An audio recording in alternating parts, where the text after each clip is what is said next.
வணக்கம் தமிழ்நாட்டு மக்களே. இன்னைக்கு நம்ம பார்க்க போற விஷயம், அதாவது பேச போற விஷயம் ஒரு யூடியூப் கண்டென்ட் கிடையாது. இது இன்னைக்கு நம்ம வீட்டு பிள்ளைகளை நம்ம பாதுகாப்பை பத்தி தான். அதாவது என்ன சொல்ல வரேன்னா, இப்ப எடுத்துக்காட்டுக்கு நம்ம கோயம்புத்தூர்ல நடந்த விஷயம்,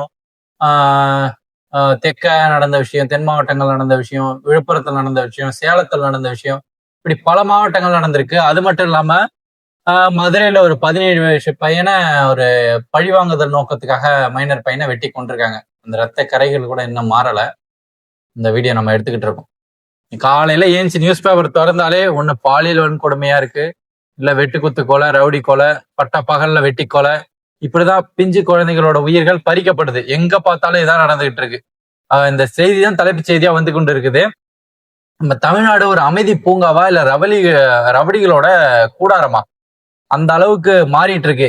ஒரு 16, 17 வயசுல கையில பேனாவும் புத்தகம் இருக்க வேண்டிய சின்ன சின்ன குழந்தைங்க கையில இன்னைக்கு அருவா, கத்தி, கம்புன்னு சொல்லிட்டு இந்த மாதிரி ஆயுத கலாச்சாரத்துக்கு மாறிக்கிட்டு இருக்கு தமிழ்நாடு. ஏன் இந்த சமூகத்துல பெண்களுக்கு பாதுகாப்பு இல்லாம போயிட்டு இருக்குங்கிறது ஒரு பெரிய கேள்விக்குறியாவே இருக்கு. அடுத்த 30 நிமிஷம் இதோட காரணங்கள் என்னென்ன, இது எப்படி நம்ம தடுக்கலாம் அப்படின்றத எந்த வித ஒளிவு மறைவும் இல்லாம நெத்தியடியா நம்ம பேச போறோம். அதுதான் நீங்க பார்க்க போறீங்க. அதுக்காக நம்ம வீடியோ முழுசா பாருங்க. And subscribe to RGRaj vlog. நான் உங்கள் RGRaj. Welcome back to RGRaj vlog மக்களே. இந்த வீடியோ முழுக்க முழுக்க உங்க வீட்டு பிள்ளைகளுக்கானதுதான். ஸோ மறக்காம பாருங்க. ஃபர்ஸ்ட் நம்மளோட பாத்தீங்கன்னா மைனர் பசங்க பண்ற ரவுடிசம்.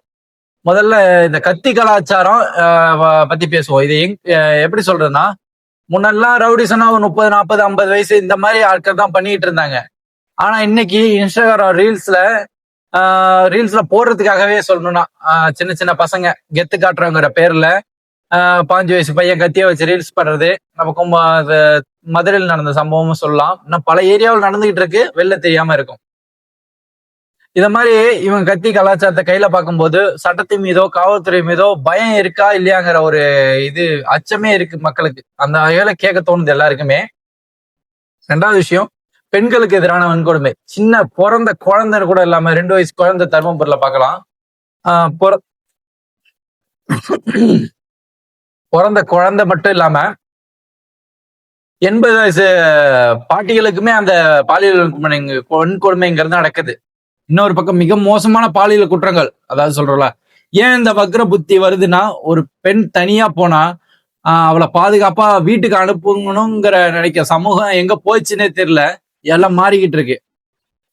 அவளை எப்படியா வேட்டையாடணும்னு நினைக்கிற மிருகங்கள் தான் இப்போ அதிகமா இருக்குது.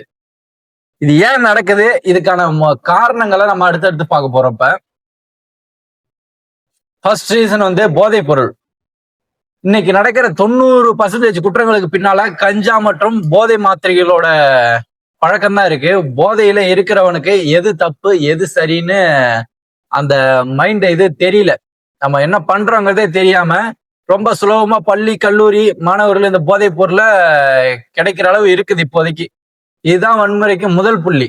இதைதான் ஃபர்ஸ்ட் நம்ம தடுக்கணும். பல இடங்கள்ல இன்றளவுலயும் 200 கிலோ 400 கிலோன்னு பிடிச்சிக்கிட்டு தான் இருக்காங்க. விற்கிறவங்களை பிடிக்காம அது சப்ளை உள்ள வரவங்களை தடுத்து நிறுத்தினா நல்லா இருக்கும். இரண்டாவது காரணம்னு பாத்தீங்கன்னா, நம்ம சோசியல் மீடியா, அதாவது சினிமா தாக்கம்னா சொல்லணும், மீடியா இன்ஃபுளுன்ஸ். சினிமாவில் ஒரு ரவுடி ஹீரோவா காட்டுறாங்க இல்லையா, அந்த கத்தியை தூக்கிட்டு 4 பேர் வெட்டுனா தியேட்டர்ல விசில் பறக்குமே தவிர, இது அப்படியே நிஜ வாழ்க்கையில் நீங்க செஞ்சீங்கன்னா இன்ஸ்டா ரீல்ஸ்ல போட்டு நம்மள இதை மாதிரி ஒரு பிஜிஎம் போட்டு சின்ன பசங்க ரீல்ஸ் லைக் வாங்குறதுக்காக பண்றாங்க. ஆனா நிஜ வாழ்க்கையில இது கொலையாளியா தான் உங்களை மாத்தமே தவிர வேற எந்த ஒரு மயிராவும் மாத்த போறது கிடையாது. அடுத்து 3வது காரணம் பாத்தீங்கன்னா, இப்போ அதாவது அந்த காலகட்டத்துக்கும் இப்போ பாத்தீங்கன்னா, அந்த காலத்துல தாத்தா பாட்டிங்கெல்லாம் வீட்டுல இருந்து ஒரு குழந்தைய கண்டிச்சு வளர்ப்பாங்க. ஆனா வளர்ந்து வர கலாச்சார மாற்றம் நம்ம பெற்றோர்கள் தங்களோட பிள்ளைகளை என்ன பண்றாங்க, யாரு கூட பேசுறாங்க, யாரு கூட போறாங்க வராங்க, என்ன பழக்கம் அவங்க வச்சிருக்காங்கிறத கத்துக்கிறாங்கிறத, மொபைல்ல என்ன பாக்குறாங்கிறத கவனிக்கிறது கிடையாது. அவங்க கண்டிக்கிறது அடுத்த கட்ட விஷயம். இவங்க ஏன்னா அவங்க வேலையில பிஸியா இருக்காங்க. அவங்க இப்போ அன்றாட வேலைக்கு போனாதான் அவங்களோட பொழப்பு ஓடுங்க, மிடில் கிளாஸ், அதுல அவங்க பிஸியா இருக்கிறதால பிள்ளைகளை சின்ன வயசுலயே கண்டிச்சு வளர்க்க முடியாத நிலைமையில இருக்காங்க. ஆண் பிள்ளைங்களுக்கு அந்த நிலைமைனா பெண் பிள்ளைகளை எப்படி மதிக்கணும்னு அதையும் சொல்லி கொடுக்கணும். இவங்க ஒரு பெண்ணை எப்படி அவங்க கிட்ட பழக்கணும், அந்த சின்ன வயசுல ஒழுக்கத்தை சின்ன வயசுல இருந்தே கத்துக் கொடுக்க தவறிடுறோம். அதுவும் சமுதாயத்தில் இந்த மாதிரி குற்றங்கள் நடக்கிறதுக்கு ஒரு ஒரு விஷயம், ஒரு காரணம்னு சொல்லலாம். இந்த 3 காரணங்களை இப்ப பார்த்துட்டோம் நம்ம. இது எப்படி தடுக்கிறதுன்னு பாத்தீங்கன்னா, இப்ப நம்ம காரணங்களை பத்தி பேசிட்டோம். இதெல்லாம் எப்படி தடுக்கிறது? சும்மா குற்றம்னு சொல்லிட்டு போனா மட்டும் பத்தாது. இதுக்கான தீர்வு என்னங்கிறது சொல்யூஷன் கண்டுபிடிச்சு அதை வந்து செயல்படுத்தினா மட்டும்தான் ஒரு வேர்ல இருந்து புடுங்கின மாதிரி ஆகும். ஒரு இப்ப நல்லா வளர்ந்திருக்க ஒரு கரும்பு கொள்ளையிலயோ இல்ல மலாட்டா கொள்ளையோ நெல்லுலயோ களைகளை எப்படி எடுக்கிறோமோ அதை மாதிரி அது சின்னதுலயே களைகளை அந்த குறிப்பிட்ட பருவத்திலேயே நம்ம களை எடுக்கணும். அதை தாண்டி நம்ம போக போக வளர்த்து விட்டுட்டோம்னா அது ஆலமரமா ஒரு பெரிய மரமா வளர்ந்துரும். ஒரு சின்ன ஆலமரத்தை புடுங்கிறதுக்கும் பெரிய ஆலமரத்தை புடுங்கிறதுக்கும் வித்தியாசம் இருக்கு. ஆக சின்ன வயசுலயே அதை கண்ட்ரோல் பண்ணிட்டோம்னா, அதாவது நம்ம வீடுகள்ல இருந்தே சொல்றேன், கண்ட்ரோல் பண்ணோம்னா அந்த பேஸ்லயே முடிச்சிடலாம். அதுக்கு அடுத்து வர மாற்றம் வந்துடும் கண்டிப்பா. ஃபர்ஸ்ட் வந்து நம்ம காவல்துறை வந்து இரும்பு கரம் கொண்டு இதெல்லாம் ஒடுக்கணும். ரவுடிசம் பண்றவங்களுக்கு ஜாமீனே கொடுக்காத அளவுக்கு சட்டங்கள் கடுமையாக்கப்படணும் இந்தியாவில். எப்படின்னா இப்ப நம்ம ஒரு கொலை குற்றமோ இல்ல அடிதடி குற்றமோ, மண்டையை உடைக்கிறது, இங்க குத்துறது அங்க வெட்டுறது, இதெல்லாம் வந்து ஜாமீன் கொடுக்க கூடாது ஃபர்ஸ்ட் இவங்களுக்கு. நம்மளோட இந்திய, அதாவது நம்ம இப்ப கரண்ட்ல இருக்க பிஎன்எஸ், இதுல வந்து ஜாமீனே கொடுக்க முடியாத அளவுக்கு சட்டங்கள் கடுமையாக்கப்படணும் இந்தியன் கான்ஸ்டியூஷன்ல. இப்படி ஆனாதான் நம்ம வந்து குறிப்பா ஒரு கஞ்சா இருக்கிற நெட்வொர்க்கோ வேரோட அழிக்கணும். ஃபர்ஸ்ட் வந்து எந்த ஒரு கொலை குற்றவாளிக்கு இந்த பாலியல் குற்றம் மற்ற எந்த குற்றமா இருந்தாலும் சரி குண்டாஸ்ல போடுற மாதிரி நான் பெயிலபிள் அஃபென்ஸ்ல கொண்டு வரணும். பெயில் கொடுக்க கூடாது. இது எல்லாத்தையுமே சட்டங்கள் கடுமையாக்கப்படணும். 2வது விஷயம், கஞ்சா விற்கிறவங்கள சப்ளை வாங்கி விற்கிறவனை விட எவன் விற்கிறானோ அவனை வேரோட அழிக்கணும். முதல்ல உற்பத்தி பண்றான் பாத்தீங்களா, அவனை பிடிக்கணும். முதல்ல அவனை பிடிச்சிட்டா மொத்தமும் காலி. அப்புறமா இதெல்லாம் நம்ம செய்ய ஒன்னொன்னா ஸ்டெப் பை ஸ்டெப்பா எடுக்க ஆரம்பிச்சோம்னா சட்டத்துக்கு மேல அவனுக்கு பயம் வர ஆரம்பிக்கும் தானா. இதெல்லாம் நம்ம காவல்துறையும் நம்ம நாட்டு அரசாங்கமும் இதுல கையில எடுத்தாங்கன்னா தான் ஒட்டுமொத்தமா மாறும். இது தமிழ்நாட்டுக்கு மட்டுமானது கிடையாது, ஒட்டுமொத்த இந்தியாவுக்குமே தான் சொல்றேன். எங்கேயுமே எந்த குற்றமும் நடக்கக்கூடாதுன்னா சட்டங்கள் கடுமையாக்கப்படணும், தண்டனைகள் இன்னும் கடுமையாக்கப்படணும். அது மாதிரி காவல் நிலையத்துல ஜாமீன் கொடுக்க கூடாது. அதுவும் ஒரு நம்ம முக்கியமான விஷயமா பார்க்கணும். அடுத்த கட்டமா நம்ம ஸ்கூல்ல கவுன்சிலிங், தற்காப்பு கலை, இதெல்லாம் இன்னும் வந்து ஒரு பேசிக், அதை ஒரு சப்ஜெக்டாவே சேர்த்துக்கணும். அதாவது மேஜர் இல்லாம அதை வந்து ஸ்டூடெண்ட்டுக்கு அடிஷ்னலா வீக்லி 1 கிளாஸ் 2 கிளாஸ் இப்படி வந்து ஸ்போர்ட்ஸ் மாதிரி இதை வந்து தனியா சொல்லி கொடுக்கணும். ஆண் பிள்ளைகளுக்கு, அதாவது சொல்றேன் பசங்களுக்கு வாரத்துக்கு ஒரு முறை அந்த ஒழுக்க நெறிமுறை வகுப்புகள், பெண் பிள்ளைகளுக்கு தனியா தற்காப்பு கலைகள், அதாவது செல்ஃப் டிஃபென்ஸ், இதெல்லாம் கட்டாயமாக்கப்படணும். பள்ளிகள்ல இருந்தே சின்ன வயசுல இருந்தே கட்டாயமாக்குனாங்கன்னா வளர வளர அவங்களுக்கு எப்படி இருக்கணும்னு தெரியும். தப்பு பண்ணா வாழ்க்கை எப்படி அழியுங்கிற ஒரு விழிப்புணர்வையும் அவங்களுக்கு ஏற்படுத்தி கொடுக்கணும். அப்பதான் வளர்ந்து வர இளம் தலைமுறையிலேயே இந்த குற்றங்கள் தடுக்கப்படும். இப்ப நான் படிக்கும் போதெல்லாம் எடுத்துக்கிட்டீங்கன்னா இருக்கிற எல்லா வாத்தியாரும் அடிப்பாங்க, அடிச்சு நொறுக்கி எப்படி படிக்க வைக்கணுமோ அப்படிதான் படிப்பாங்க. நான் அந்த ஸ்கூல் டேஸோட முடிஞ்சலாம், நான் முடிச்சதோட சரி.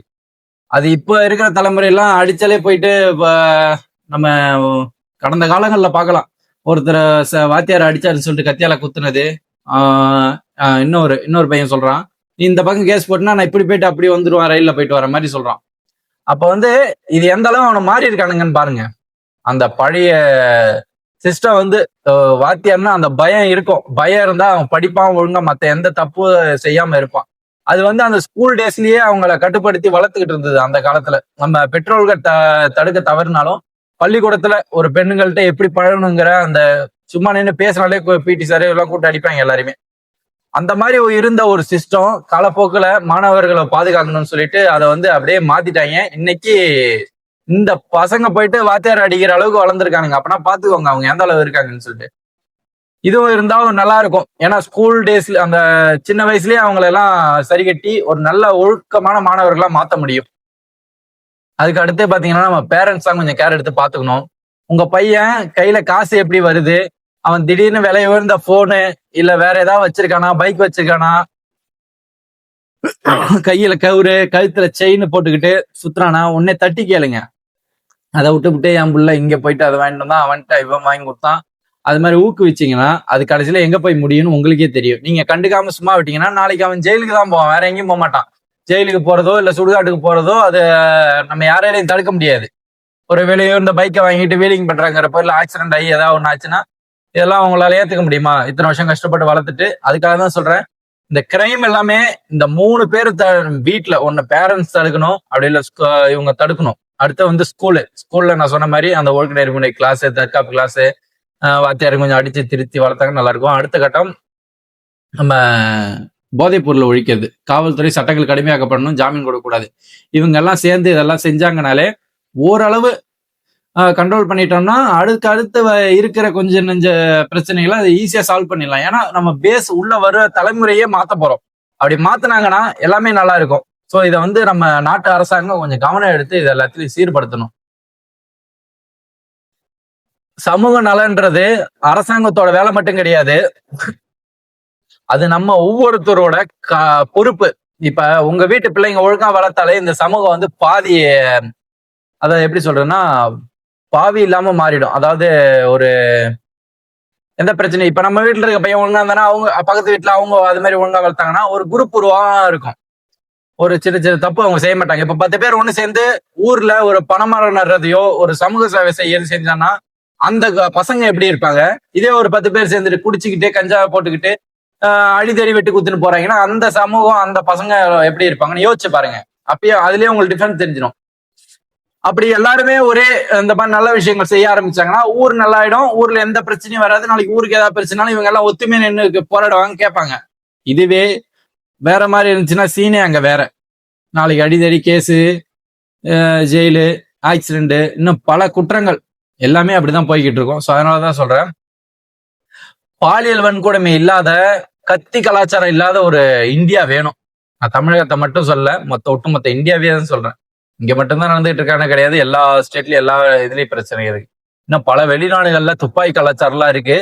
அந்த வகையில நம்ம இந்தியாங்கிறது கொஞ்சம் பரவாயில்லன்னு தான் சொல்லணும். ஏன்னா துப்பாக்கி கலாச்சாரத்தெல்லாம் இன்னும் நம்ம நாடு அந்த வெளிநாடுகள்ல லைசன்ஸ் கொடுக்குற மாதிரி இங்கெல்லாம் அதெல்லாம் கிடையாது. இங்க பல கட்டுப்பாடுகள் அதுக்காக இருக்குது.